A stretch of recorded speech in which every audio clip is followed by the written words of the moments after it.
Hello and welcome to Byjus Exam Prep IAS. Welcome to today's Hindu News Analysis session, where we shall be analyzing some important selected articles from the Hindu newspaper of today, that is 29th May 24.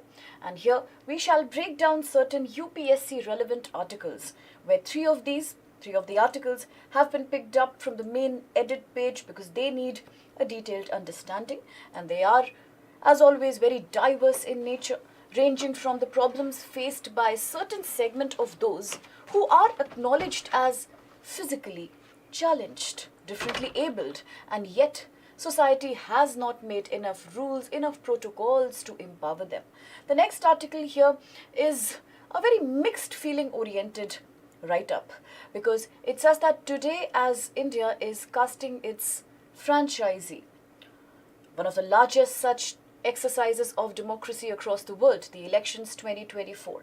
Here as well, on the one hand, we know that our elections are always marred by certain community and caste oriented issues, but this time the voters are seeming much more informed about constitution. So it's not very easy to delude them because they are aware what are their rights and privileges as per the constitution. The last article for the mains talks about slightly dismal picture. This has been coming in the news ever since the election process actually began, and once again it is reminding us that how this time the voter turnout has not been very encouraging. This is happening when on the one hand we say voters are way more informed. The government has taken certain steps that people with disabilities, geriatric population, many of these people are getting provisions of being able to cast their vote easily by allowing them to cast their vote from homes, sometimes also in booths very near to their residence. And despite that, the low turnout. Why? Is it a political controversy that is responsible for behind this, or is it climate induced? So some such narratives coming in this article. Then we have three articles pretty much overlapping, because two of them talk about how many more countries now are acknowledging the existence of Palestine as a separate country. This comes in the wake of many such efforts that have been going on ever since the two-state solution has been interpreted differently by different countries. Of course, there are a group of countries who do acknowledge Palestine's existence, and yet there are Israeli supporters who have a dubious stand on this. So we'll have a look at the recent spate of Israel attack on Rafah. Once more, the death toll rising in numbers, and all the major countries criticizing Israel in one voice. That, and of course, India, as always with regards to its neighbor first policy, has now supported one of the nations in Oceania. We are talking about Papua New Guinea, and how the country, which is constantly being battered in the last few years, either by volcanic eruptions or by earthquake, and now of course landslides. So India has offered a huge aid there. So could it mean strengthening ties with India's oceanic neighbors? So that is something the article delves into. And now quickly let's proceed with the first article of the day. This is page 6, GS paper 1, social issues is what it corresponds to. The title of the article says, still no sign of language of equity and inclusion. Whenever we look at Indian society, the very first look is enough to tell us that it is extremely heterogeneous. Unlike many other societies globally, we are a society which is very diverse in terms of economic status of communities, their religious affiliations, racial belonging. Apart from that, of course, caste differences. Then there are gender disparities that come into picture. There is a difference between tribal and non-tribal. Of course, we do represent a very nice image of unity despite this diversity, but sometimes the diversities, the heterogeneity, is very overwhelming. Sometimes it is too much. And the vulnerable segment of population is always the one who pays a price in some way or another. Here, the vulnerable segment that the article is referring to happens to be people with benchmark disabilities, but then we are not talking about all disabilities, because of course even PWD is a very diverse category. Agreed that we provide them 4% reservation as per the quota decided for them when it comes to education and when it comes to employment. But within this 4% PWD categories, people with benchmark difficulties, disabilities, there is a component which often gets neglected. And here we are talking about people who experience DHH. This refers to people who are experiencing challenges with regards to hearing. So the deaf and hard of hearing people. So the article is pointing out to the paradox, to the gap really, that on the one hand you have this India's huge electoral campaign that's going on. Election Commission has taken what not steps to encourage people to come out in huge numbers and vote. Of course, we have seen benefits. We have seen you can say, payoff of this campaign, because in Bihar this time we are seeing women are coming out to vote in massive numbers, more than men on an average when it comes to absolute vote count. Talking about Andaman, we recently saw that also tribals such as Shompen, they are also coming and giving their votes. All this is definitely encouraging. However, there are certain people, specifically as the article says, the people of DHH category. What about them? Has the election campaign been equally fair and inclusive to them? And why just election campaign? Let's talk about any and every aspect of society. It could be education, it could be medical health, it could be infrastructure, transport.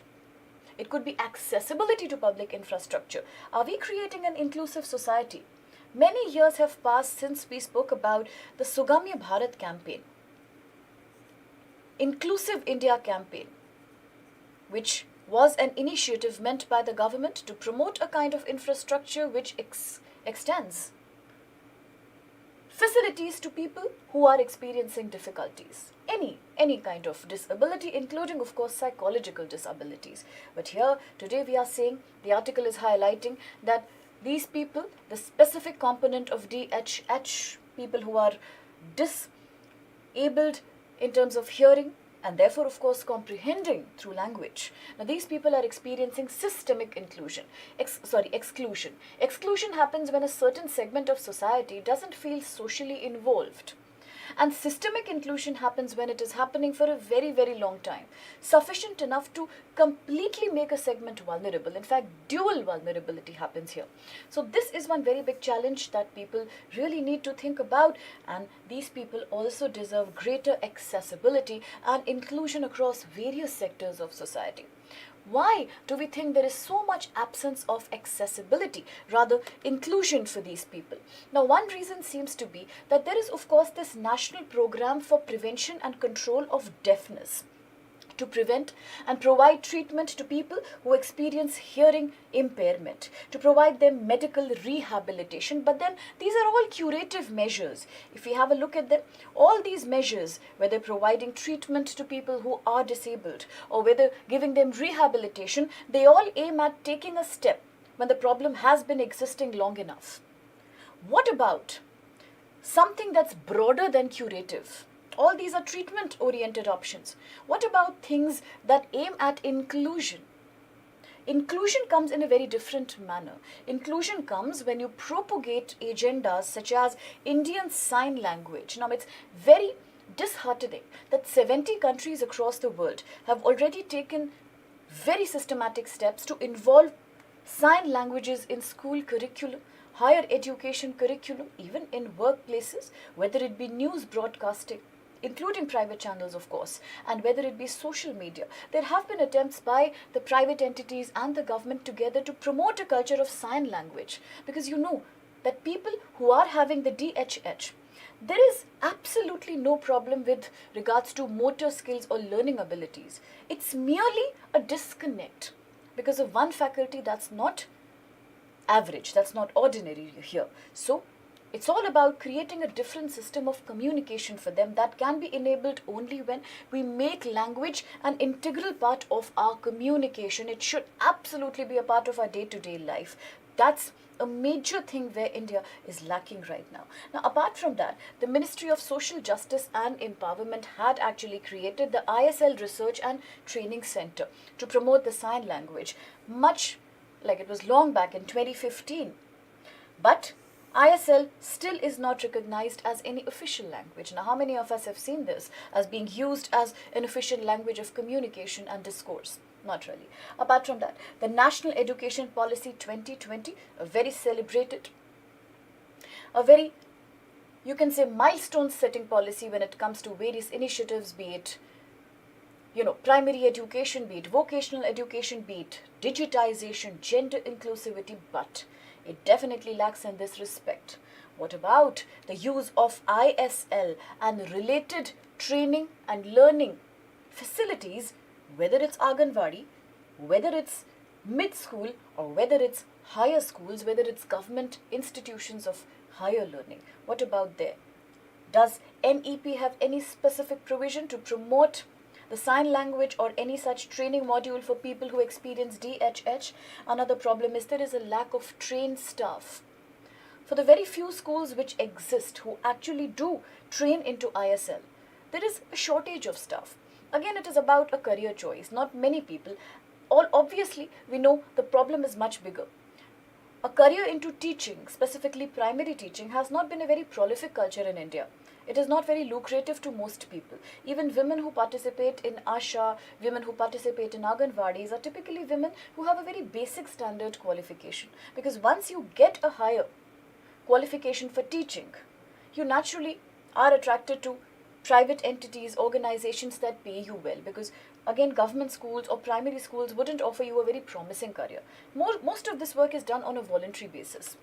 This is also a problem that has to be addressed. So why not we create a learning culture associated with ISL, the learning of Indian Sign Language, which is equally respected and absorbed into private bodies and organizations? If it becomes a prolific career, of course, many more people will participate willingly and start training the victims or the patients into the sign language module. Apart from that, sign language interpretation. Now, when we talk about life skills, in the name of life skills, there are so many things that schools are teaching nowadays. It could be physical activities, it could be sports, extracurriculars, but then very few schools actually would offer, right from the base level, any concept of sign learning. So tomorrow, if anybody wants to even volunteer in an NGO, in a sector which deals with people who experience DHH, they are not equipped enough. It takes time. It is a long learning, because unless there are interpreters, how will people with DHH communicate? So lack of communication will obviously lead to exclusion, whether it's a remote tribe or whether it's anybody who experience a different capacity. That's what the article says. The article is also saying that today, as the Election Commission of India has taken such radical steps to reach out to people, to encourage them to vote, what about the people of DHH? Are they not Indian citizens? Then how come there was no specific election campaign targeting upon these people to come and cast their ballot? So that is very undemocratic in a way. Also, the Indian education system is focusing on oralism. Oralism means that when people who experience deafness, DHH syndrome, they are just taught how to use their voices and lip read. Generally they are just taught to watch other people talking and follow their lip movements. This is a very tedious way of learning. It discourages many people from learning. They discontinue their education. Then the focus instead should not be on oralism, but actually on sign language, where you use them to teach their hands to communicate. So it has to be a part of our daily discourse. Languages like the sign language, sometimes even languages like Braille that are being used to teach blind students, why are they treated as languages of people with different abilities? Why can't they become common discourses in the mainstream society? Because the more we encourage them, the more inclusive we make our society. And let's also consider the loss of human resource potential when we exclude people who can learn, but we are not letting them learn because of lack of communication. Now, most educators in deaf school, they work in the deaf schools, they are working with people of DHH, but how much are they trained in ISL? Again, the same problem. There is a lack of certification and training. So it becomes very ad hoc and arbitrary. They, rather than creating a better access, they are further kind of creating this marginalization, because every time there is a handicap involved. Let's remember at the very beginning that when we study social issues actually, or even social justice for that matter, we always believe that disability is a socially created concept. It is not a biological concept. Disability is not about problem with an individual. Disability is about the mindset of society which doesn't let them involve, communicate and participate. Disability's biggest problem is exclusion. That's the spirit of the article, and therefore today it's very easy to say that people, since they are experiencing disability, specifically the kinds of DHH, let them get rehabilitated. But rehabilitation means further exclusion. You are just enabling them to live separately. You are not letting them to assemble or to assimilate in society. So social barriers are something that should be taken care of. Rather than people with disability struggling hard to cope up with an environment that is very, very, you can say, agonistic to their needs. Let the social structure and the social environment, it means a lot of things when we say social environment. Social environment just doesn't mean schools or institutes of learning. We mean our day-to-day lives where families, communities, village panchayats will participate. When we say social infrastructure, we are talking about public infrastructure, whether it's transport or whether it is roads or whether it is, you can say, traffic signals. Now, all of these need to be accommodative. We are talking about that. So 2011 census, the last census that we actually have for India, it says that 5 million people in India are having hearing impairment. They cannot hear properly.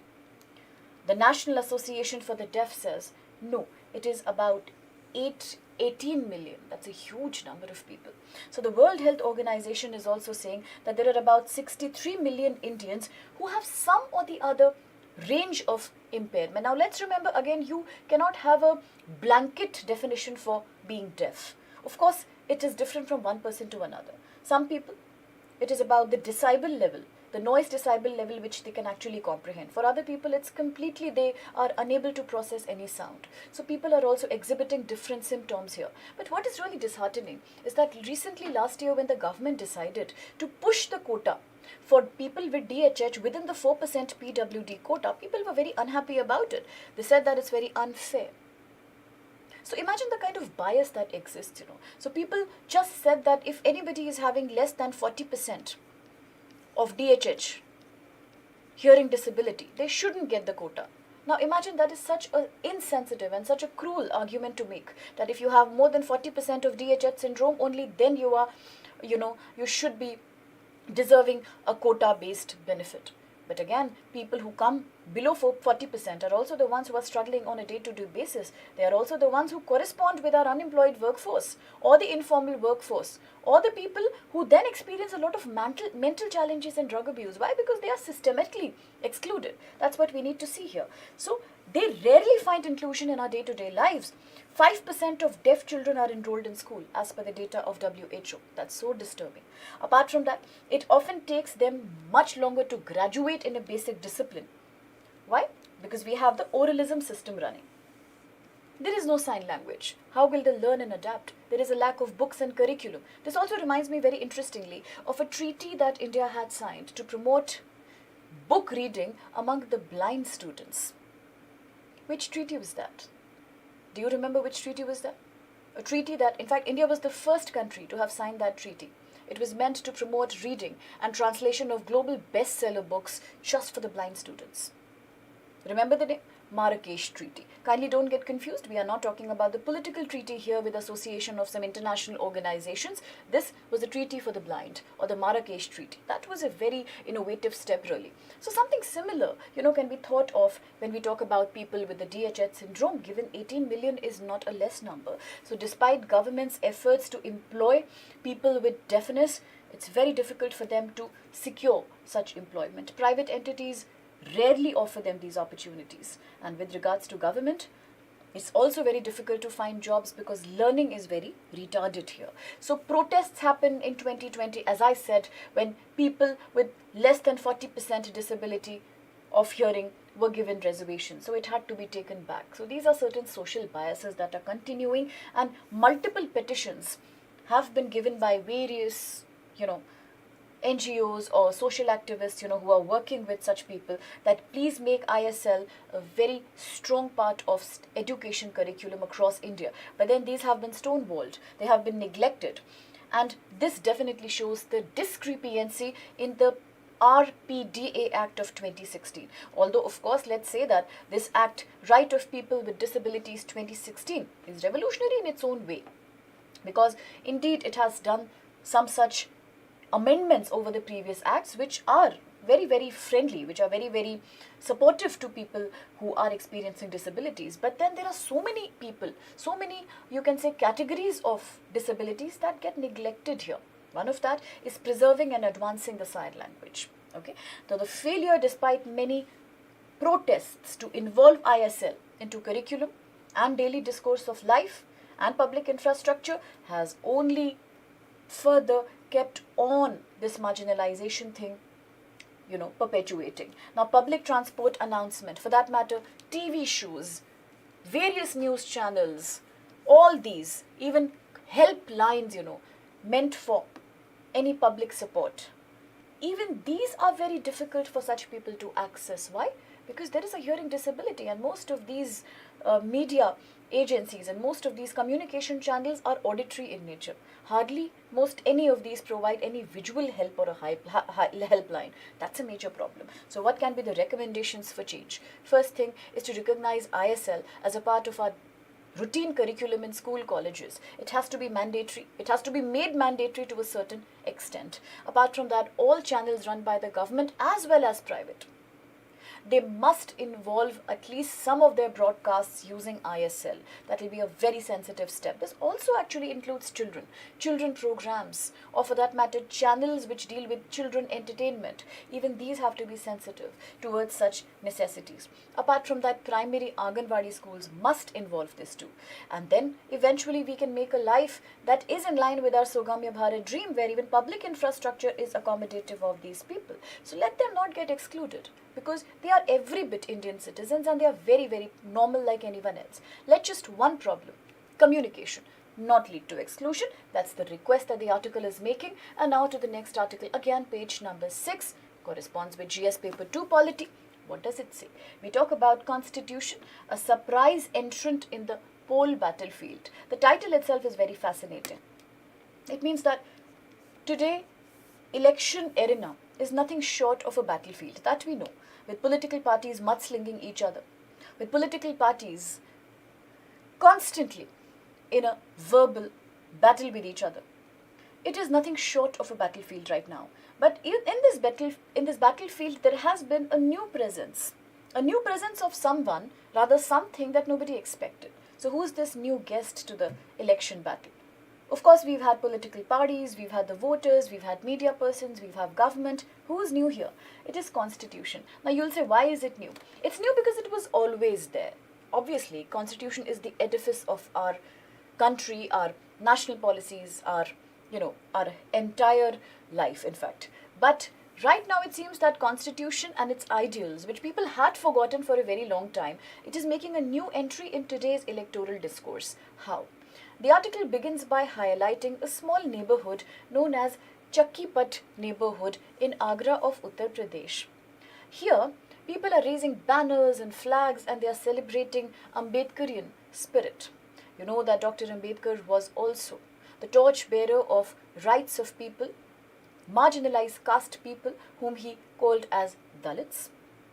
Okay, right from the beginning, his agenda was to promote them, not just promote them, but actually agitate for their welfare.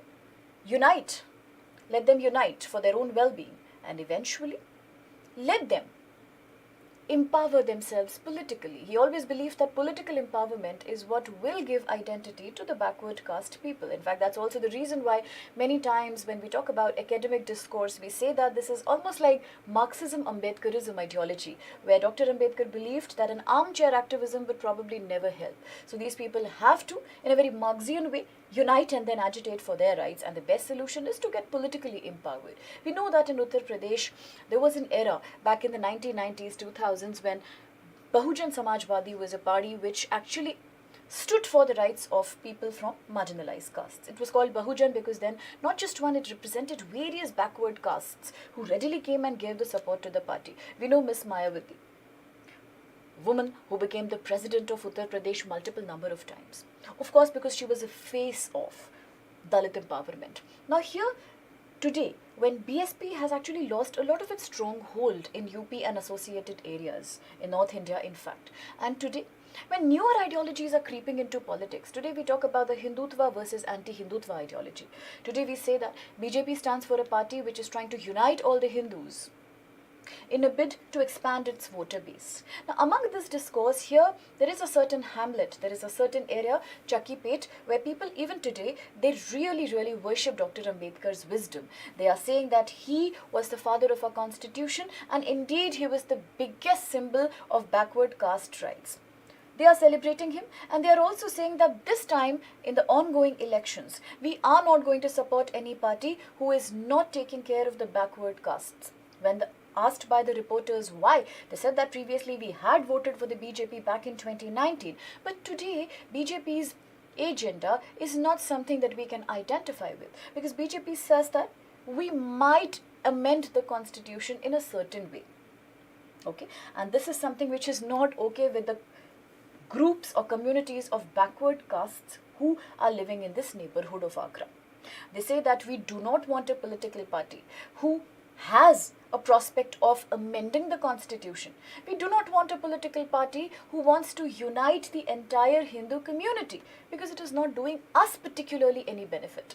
What we want is targeted welfare measures that take care of our needs, something pretty much like what BSP had done in the past once long back, and therefore these people are today outright giving their support to the BSP's scions such as Jataf men. That's one community we are talking about, the caste community here in this hamlet. They are saying that we shall give support to BSP, the nephew of Miss Mayawati, because today after BSP has lost a lot of its importance, it is the young political leader today who's leading BSP. He is the one who will fulfill our aspirations. So why are they today suddenly saying that now we only want targeted well-being? We are tired of political parties who talk about all India welfare, all community welfare. No, we want that identity. It's because they are now trying to go back to the ideals enshrined in the constitution. These people are not only displaying a need for empowerment for themselves, what they are also displaying in the process is a strong understanding of constitution and its ethos. They do understand what it means to be a socialistic democracy. They do understand what it means to have your rights towards special benefits as given in the constitution. They absolutely understand what is the value of equality. They can interpret Articles 14, or for that matter Article 19, or for that matter Article 21. For that matter even, they know that whatever reservations have been provided to them, they know it's time that they ask the government for various other welfare measures. So all this demand is just coming from an interpretation of constitution themselves.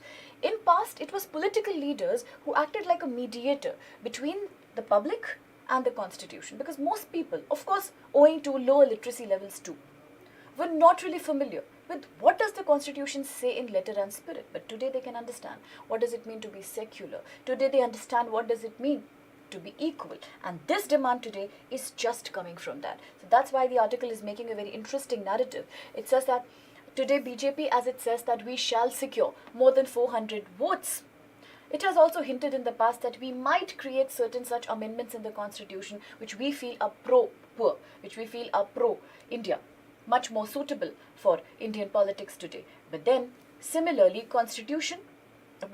other parties like Congress, they are also having a counter agenda to BJP by saying that no, let's not vote for BJP because we have to save our constitution. You see, it's becoming more of a political discourse here. They just say that we will create a more people-friendly constitution provision, and then the opposition party is retaliating by saying that no, we don't want anybody to even think of changing the constitution. So this has become also a major source of debate, and here there are people like the community we are talking about in Agra who are saying that that's the reason why today we want to support somebody like Akash Anand. Being Mayawati's relative, the new face of BSP, he will be the person who will highlight our problems, and therefore we need our rights enshrined in the constitution values. Let no political party come and deviate our mind. That's what they are saying. So public perception and voter sentiment. So today what is happening that ordinary voters are also becoming very constitutionally literate. That's a good sign actually. So when you are constitutionally literate, you are in a much better position to criticize, highlight, recommend and discuss government policies. That's what's happening today. So as a lot of voters in the backward caste community so-called, they are perceiving BJP's ideology as a threat to their benefit coming from the constitution, they are absolutely ready to turn their support against BJP, and this new desire to interpret constitution, to understand what does my constitution give me when it comes to my protection, is something that will create a very new kind of electoral result, you see. Also, secularism and communal politics. Of late, we know that communal politics has also been one racing political discourse. Various political parties are, in a way, trying to symbolize different minority communities, different religious communities. This is also a major reason which turns the tide of voter base, because in India, community and caste-based election, we know that it has been happening since forever now. So here also, now Dalit voters are saying that not only do we want our specific welfare, but also we want to promote Hindu-Muslim unity. So we know that India is secular, and strongly so, and therefore they are not all right. They are not comfortable with any changes to this secular principle enshrined in our preamble, and that's also something that they are saying, that we would support anybody who continues to celebrate the spirit of the constitution the way it was, and only then we find ourselves empowered. So this is therefore creating a kind of contradiction, an anger among people, that why should we think of, changing the constitution, or why should we let any political party come in between rights given in the constitution and our, you can say, dreams, our aspirations. So that's what the article touches upon. A very interesting article, of course, also talks about how constitutional literacy today is shaping the opinion of voters. Now that could be a very good sign, of course. Next article is also page number 6 today. It's coming from Polity. It says that, what about the low voter turnout this time? With all the hula hoopla about Election Commission of India promoting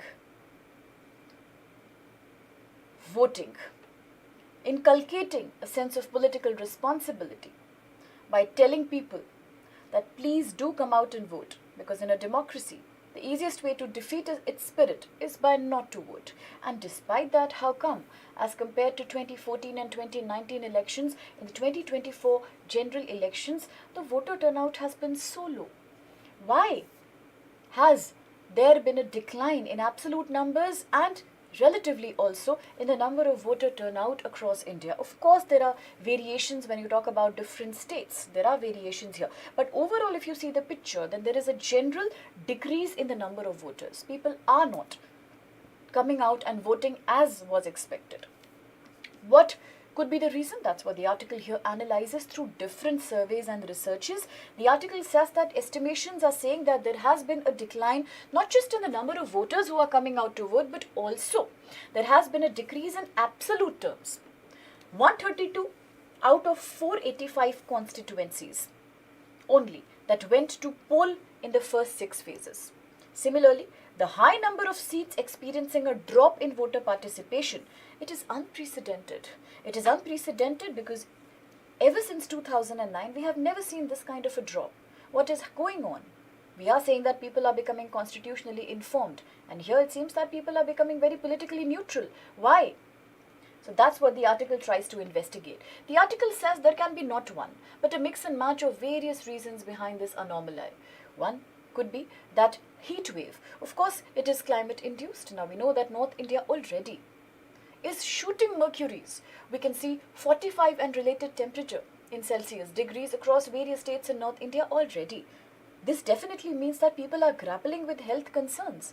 We also know that the government, whether it's the Delhi government or whether it's various cities in Uttar Pradesh, Rajasthan, Madhya Pradesh, Bihar, all the state governments have notified the district authorities to ensure extra bed provisions in government hospitals.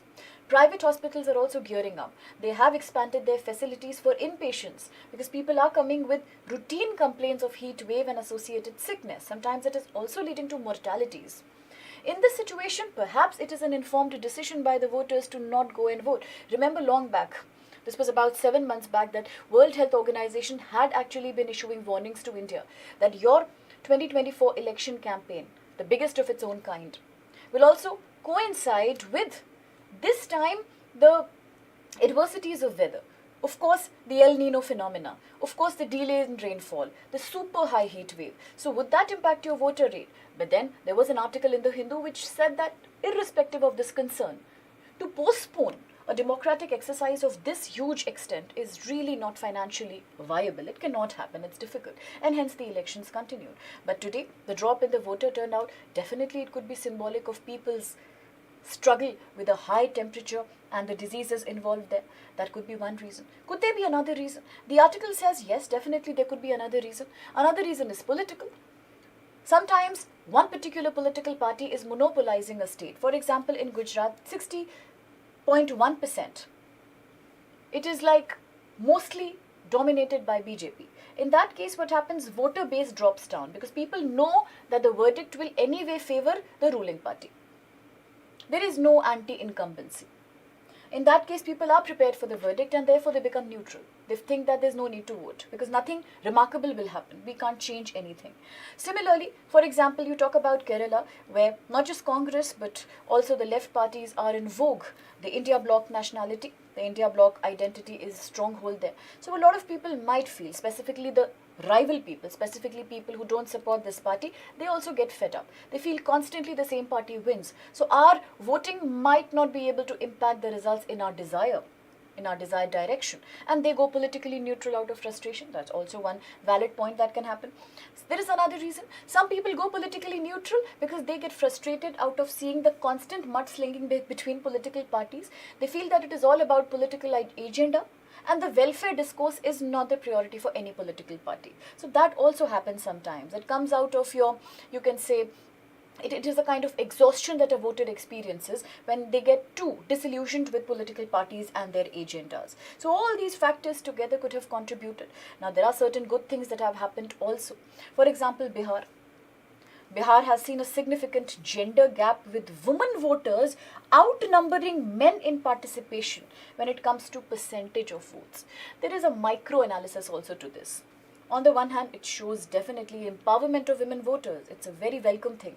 On the other hand, it could also be that mostly men are the ones who are into employment, agriculture, labor. So most of the times it's them, who are unable to come and vote, specifically if they belong to an informal sector of job where taking a leave and coming out to vote could also mean loss of a salary or a wage. That also happens sometimes.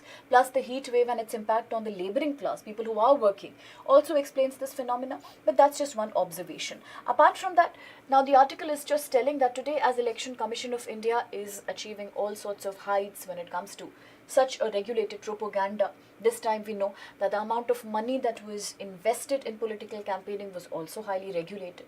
There was much lesser, you can say, noisy propaganda that was done at the last minute. So all that stands to the credit of ECI, but also ECI needs to investigate a little bit into the low voter turnout. Because we need to know for future elections also that what exactly is creating a dropout. If it's just the weather, that's one thing. But then if it is about voters turning neutral and people becoming absolutely politically disillusioned, then that's a threat to the democracy, because at the end of the day, the article is ending on a cliche. It says that people get a government they deserve when they decide to vote. And if they do not decide to vote, they cannot get it, okay? So that's what the article said. Now let's come to the short prelims articles. Page number 14, corresponding to international relations. Latest Israeli attack on Rafah has killed many more people. And this is coming days after attack on various tent camps. Now, although this was one area which, according to Israeli government, was meant to be created for the people fleeing Palestine so that they can be here and easily they can exit from the area. It was a military controlled area. This was not expected, this new spate of attacks, but then they have happened. Now Israel is saying it was a mere accident. This was not a carnage. It was an accident that happened because of some fire incident in the camp area, but that's not what most countries who are backing Palestine would believe. They do not buy this argument. They say that it has been a deliberate attempt at shelling by Israel in the southern Gaza city of Rafah, and it has created a deadly fire in the camps where many more refugees were charred and they were severely injured. This is coming in the light when already there is a dearth of medical facilities in the area. Even UN says that most of the facilities that were created by UN in terms of medical camps and tents, they are very less as compared to the number of war victims that are coming in. So this explains why now most of the countries therefore have decided to take a tough stand on this. Okay, so whether it be the pro-Israeli countries or whether it be countries who are absolutely backing Palestine, today seems to be a very general sentiment of anger against Israel, because this has to come down, and that's what most people believe. So now this also means that Israel is experiencing a kind of geopolitical isolation from the global community.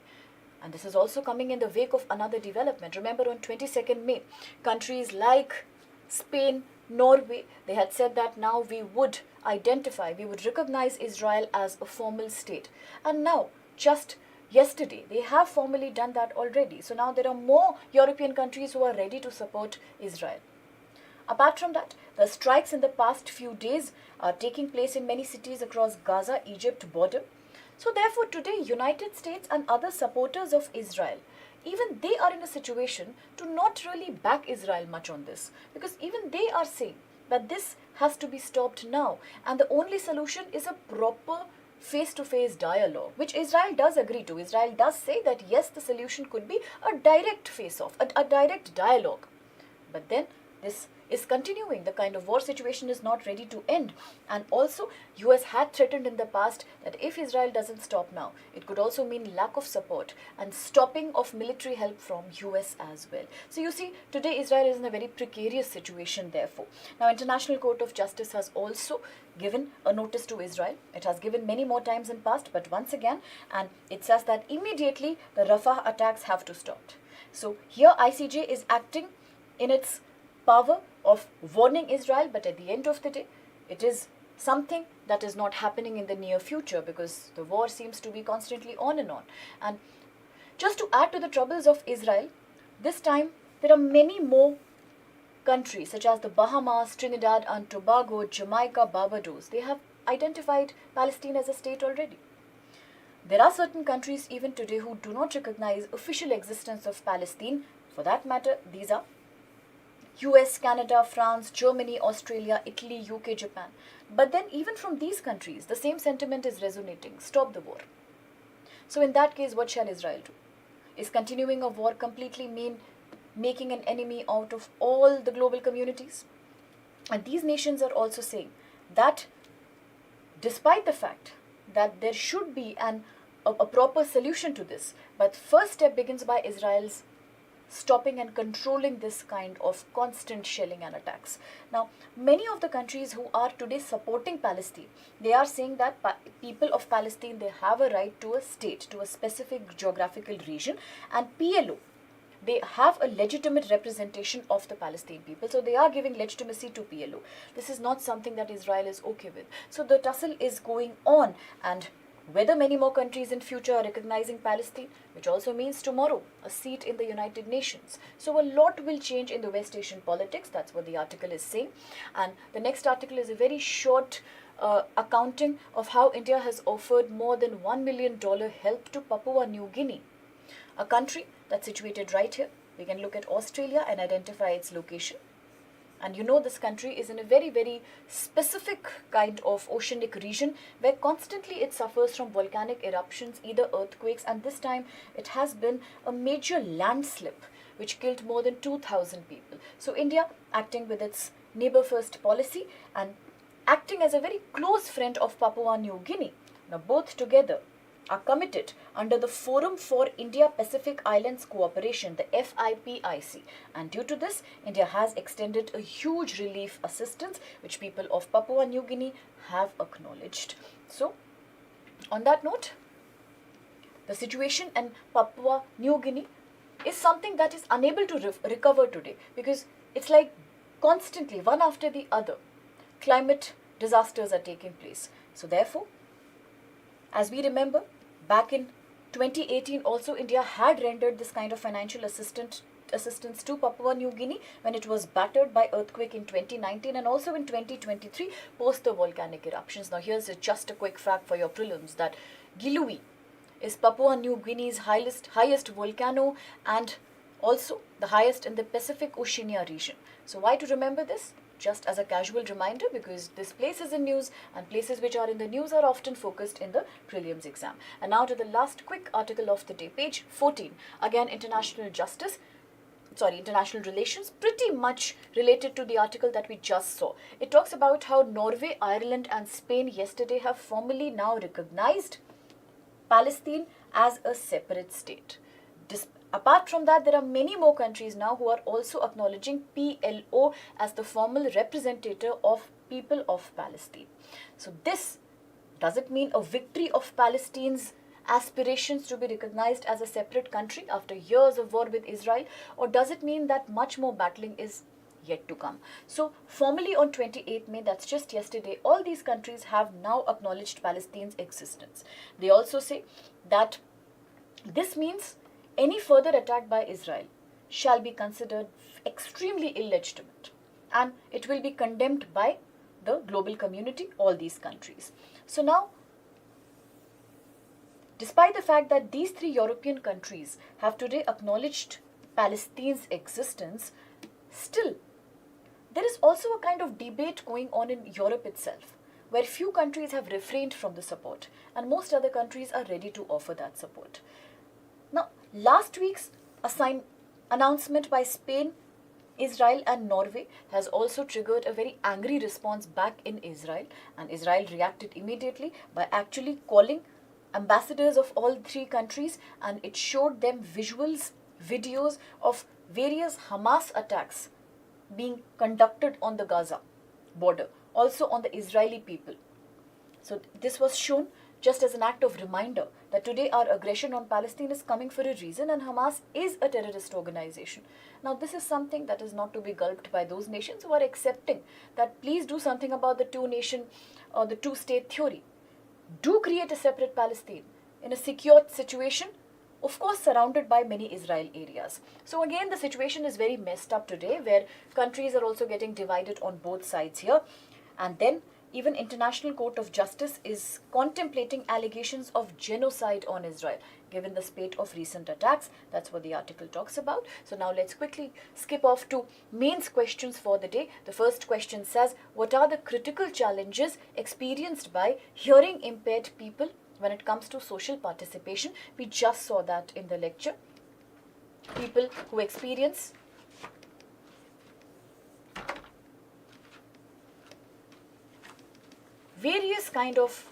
various ranges of disability within the PW broad category, and is providing a reservation to them, more quota to them within the PWD quota, a sufficient solution to their problems?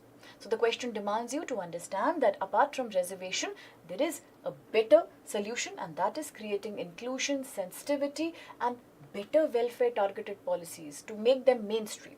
That's 20 marks. Now next question says, an understanding of constitutional provisions enables voters to cast their votes or to exercise their franchising in an informed manner. So when you are informed about the constitutional provisions, when you understand all your rights that are emanating from constitution, do you take a better voting choice? Do then political parties lose their role? The role of shaping your opinion? So that's what you need to answer here. Interesting question. 20 marks, 250 words. And on that note, I take your leave for today's session. Thank you so much to all of you. See you in future with many such exciting segments.